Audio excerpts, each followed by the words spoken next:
mondial de l'automobile 2012, soyez donc les bienvenus dans l'œil de Karine. Regardez, derrière moi, il s'agit d'une Mini, mais pas n'importe laquelle, la Mini Paceman.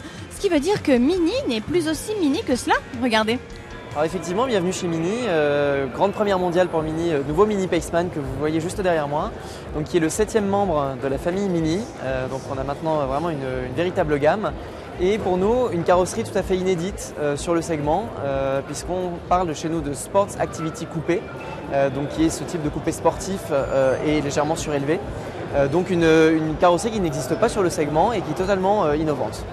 En revanche, ce modèle Mini s'adresse à une nouvelle cible de clientèle, selon notre point de vue, qui est une clientèle qui aime les voitures légèrement surélevées, donc une clientèle souvent urbaine, mais qui est en recherche d'un coupé extrêmement design et qui évoque la performance, donc avec un esprit aussi bien un traité extérieur qu'intérieur, qui est beaucoup plus sportif que le Mini Countryman, qui lui s'adresse davantage aux familles.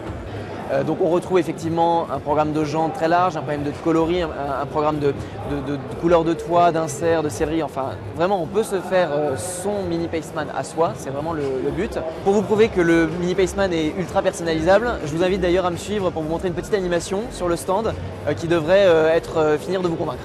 On passe en rouge, ensuite un peu de vert. Voilà, donc personnalisable. À volonté, tout simplement. Et ensuite, donc, on peut se faire envoyer la photo, toutes les photos de tous nos fans qui sont passés et qui ont donc personnalisé leur Mini Paceman. Alors le nouveau Mini Paceman sera disponible à partir de 24 850 € en version Cooper 122 chevaux essence. Il sera commercialisé donc à partir de mars 2013. Sachez toutefois qu'il est possible de les pré-réserver dès demain pour les précurseurs qui souhaiteraient effectivement sauter le pas. Voilà.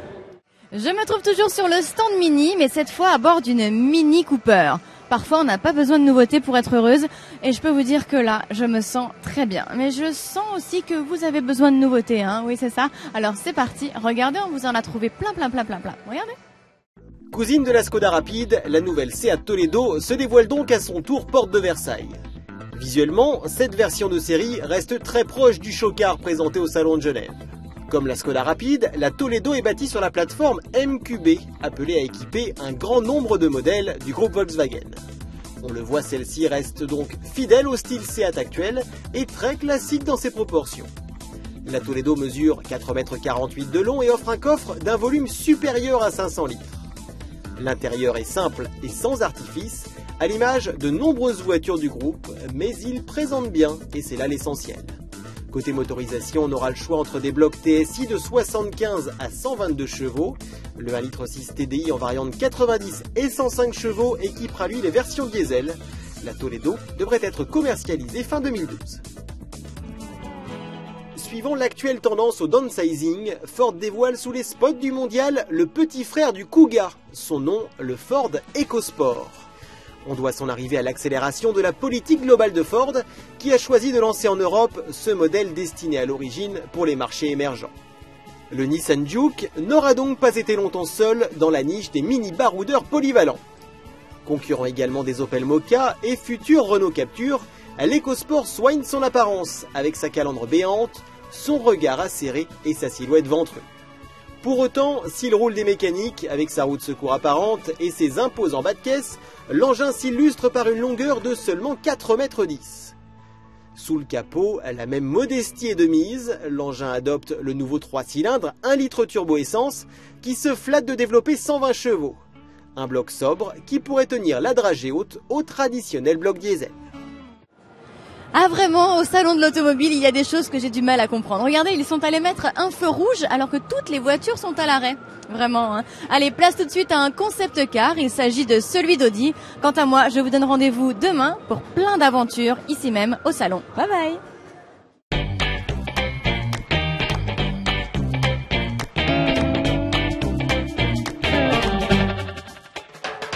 Véritable trublion sur les moquettes du salon parisien, le concept Audi Crosslane entend s'attaquer aux petits SUV citadins et compacts.